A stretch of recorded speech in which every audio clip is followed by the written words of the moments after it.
High everyone, welcome back to my channel a day with রূপসাতে সবাইকে স্বাগত জানিয়ে আজকে আমি আমার ব্লগটা স্টার্ট করছি। তো চলো আজকে যাবতীয় যা যা কিছু হবে সব কিছু তোমাদের সাথে শেয়ার করব। প্লিজ ব্লগটা স্কিপ না করে পুরোটা দেখো। সো আমি বালুরঘাটে এসেছি, মানে মামার বাড়িতে বাউলে। তো এখানে এসে আমি ভাবলাম খাওয়া দাওয়া করে এখন কি করব। তো মামার কাজের জন্য আসা হয়েছিল। তো তোমাদের সেটা জানানো হয়নি, কি জানাবো এগুলো জানানোরও কোনো কথা না, কারণ কারোরই মন মেজাজ ভালো না। আমি আসতে পারিনি তখন। এখানে কি সুন্দর একটা হাওয়া দিচ্ছে। তো আজকে কাজ ছিল, মানে খাওয়া দাওয়া ছিল মৎস্যমুখী। তো আজকেই আমি আসলাম। আমি প্রতিবার এখানে আসলে এই পুকুরটাতে যাই, তোমরা হয়তো দেখতে পাবে, ওই যে পিছনটা পুকুর আছে ওখানটায় যাই। তো ভীষণ ভালো লাগে এখানে আসলে। ওটা খুলে যেতে হবে, এটা বৃষ্টি নামবে, তাড়াতাড়ি চল। তো আমি একা আসিনি, আমি আর মামন একটু দাঁড়া। আমি আর মামন এসেছি, এটা আমার মামার মেয়ে। তো ও আর আমি বললাম চল তাহলে খাওয়া দাওয়া যখন হয়ে গেছে, এই বাবা কাদা রে, এখানে খাওয়া দাওয়া যখন হয়ে গেছে তাহলে একটু ঘুরে আসি। তো ওই জন্য ভাবলাম যে তাহলে প্রতিবার আসি যখন এই পুকুরটাতে আসি, তো ওইবার তো আসতে পারলাম না। এবার যখন আসলে খাওয়া হয়ে গেছে আর রান্নাগুলো এত সুন্দর হয়েছিল,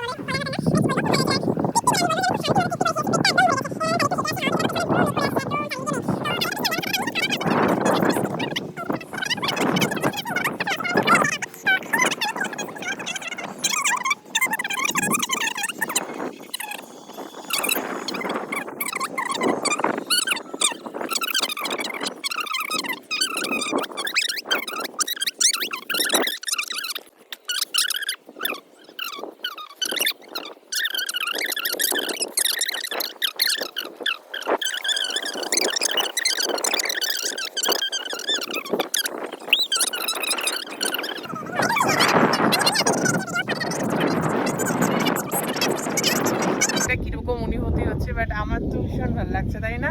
যে দুর্গা ঠাকুর যখন আসে তখন আমরা টিভিতে যখন হয় মহালয়া, তখন আমরা দেখি কাশফুল দেখতে পাই। আর রিয়েলি আমি কাশফুল এই ফার্স্ট টাইম দেখলাম। ভীষণ ভালো লাগছে আমার, সুন্দর লাগছে দেখতে। মানে সে গিয়ে এটা কোনো ফ্লাওয়ার ভাসে রেখে দিই এরকম মনে হচ্ছে। আর আজকে ওয়েদারটা খুব সুন্দর, বল কি সুন্দর চারিদিকে এরকম মেঘ করে আসছে। দেখিস পিছনে পড়ে যাস না আমার পুকুরের মধ্যে।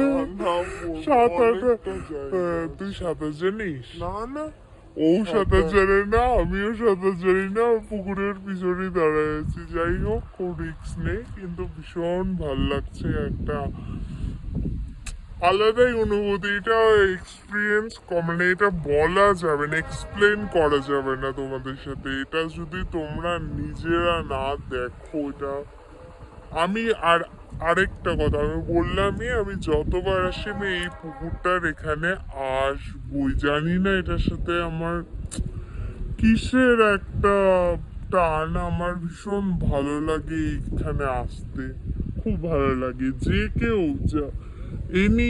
যে কেউ যাকেই পাই তাকেই বলি চল ওই পুকুরটা থেকে ঘুরে আসে। তো এসে দেখছি কাশফুল এখানে। আমি একসাথে দুটো জিনিস পেয়েছি, ভীষণ ভালো লাগছে। তো এই হলো ব্যাপার।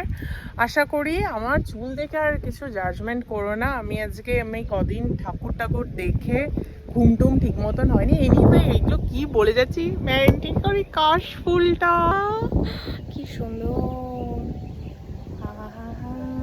খুব ভালো লাগছে। কারণ যাই হোক, তো ভিডিওটা আই হোপ তোমাদের এই ভিডিওটা খুব ভালো লেগেছে। ভিডিওটা ভালো লাগলে জানো কি করতে হবে, please do like, share and subscribe to my channel. আর সবাইকে জানাই শুভ শারদীয়ার প্রীতি ও শুভেচ্ছা। সকলকে, ছোটদেরকে ভালোবাসা, বড়দেরকে শ্রদ্ধা। সবাই ভালো করে পুজো কাটাও, আর দুদিন আছে পুজো। তো আশা করি তোমাদেরও পুজো খুব ভালো কাটবে। সবাই সুস্থ থেকো, ভালো থেকো। তো আজকের মতন ব্লগটা এতটুকুই থাকলেও, ভিডিওটা ভালো লাগলে বললে আমি কী করতে হবে, আর কিছু বলছি না, কারণ কাশফুলটা দেখে আমি খুব এক্সাইটেড হয়ে গেছি। বাচ্চাদের মতন করছি তোমরা হয়তো বলতে পারো, বাট আমার কাছে এটা ভীষণ একটা স্যাটিসফাইড ব্যাপার। মানে এটা আলাদাই অনুভূতি গো, যেটা প্রকাশ করা যাবে না। খুব ভালো লাগলো, বেশ মজা করলাম এসে।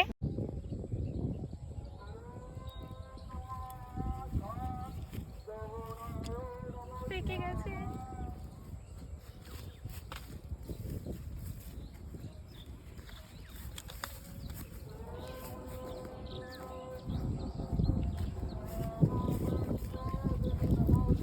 বন্ধ কর, তুই কিছু করবি না।